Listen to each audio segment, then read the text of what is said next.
Andhra Pradesh medical council దగ్గర అసలు foreign medical graduates protest చేయాల్సిన అవసరం ఏంటి? 5 years of MBBS, 1 toughest exam, 1 year of internship, ఇవన్నీ ఫినిష్ చేసుకుని పిఆర్ల కోసం 13 నెలలుగా వెయిట్ చేస్తున్నారు. ఢిల్లీ ఎవ్రీ స్టేట్ కి కొన్ని గైడ్ లైన్స్ ఇచ్చింది. ఫస్ట్ ఢిల్లీలో వెరిఫికేషన్ అయ్యి నెక్స్ట్ వాళ్ళ మదర్ స్టేట్స్ కి వెళ్లి ఇంటర్న్షిప్స్ చేసుకోమని ఢిల్లీ చెప్తుంది. సో ఏపీఎంసీలో 3 times వెరిఫై చేసి 1 year అలాట్మెంట్ ఆర్డర్ ఇచ్చి ఆ స్టూడెంట్స్ అందరూ అలాట్మెంట్ తీసుకుని 1 year ఫినిష్ చేసి మళ్ళీ ఏపీఎంసీకి వెళ్ళి వాళ్ళ పర్మనెంట్ రిజిస్ట్రేషన్స్ అడుగుతుంటే రిజిస్టర్ చెప్పిన మాట ఇది.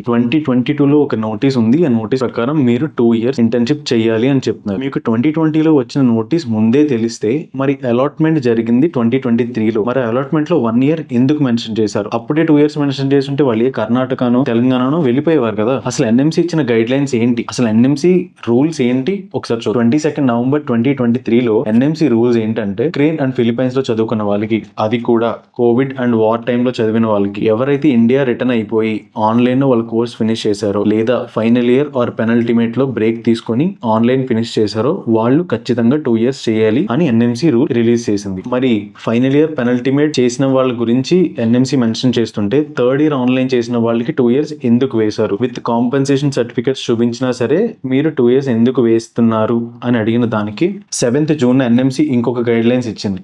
అదేంటో చూద్దాం. It has been observed that many FMGs are maliciously obtaining compensatory certificates from their parent universities for the online classes carried by them.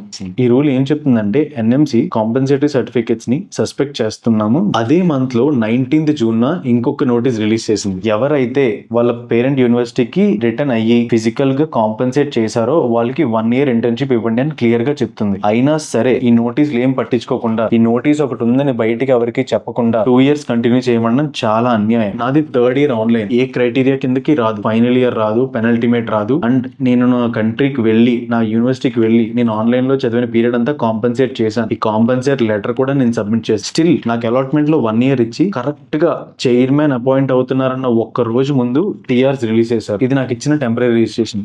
నాకు అలాట్మెంట్ లో 1 year ఇచ్చి కరెక్ట్ గా ఇంటర్న్షిప్ అయిపోతుందన్న 1 month ముందు టెంపరీ రిజిస్ట్రేషన్ రిలీజ్ చేసి అందులో 2 years అని ఇచ్చారు. దేని ప్రకారంగా ఇచ్చారు అని అడిగితే కొన్ని రూల్స్ చెప్తున్నారు. ఆ రూల్స్ లోకి అసలు నేను రాను, కానీ నాకు ఎందుకు ఇచ్చారు? నాతో పాటు దగ్గర 45 మంది ఉన్నారు. ప్రస్తుతం ఈ పిఆర్ ఇష్యూ వల్ల ఈ రిజిస్ట్రార్ గారు సంతకం పెట్టకపోవడం వల్ల ఇబ్బంది పడేవారు 600 మంది ఉన్నారు. ఇదే ఇష్యూ కంటిన్యూ అయితే నెక్స్ట్ రిలీజ్ అయ్యే బ్యాచ్ తో 1500 మెడికోస్ ప్రాబ్లమ్ లో ఉంటారు. ఇది అందరికీ అర్థం అవ్వాలని ఈ వీడియో చేస్తున్నాను. దయచేసి మీ సపోర్ట్ నాకు కావాలి.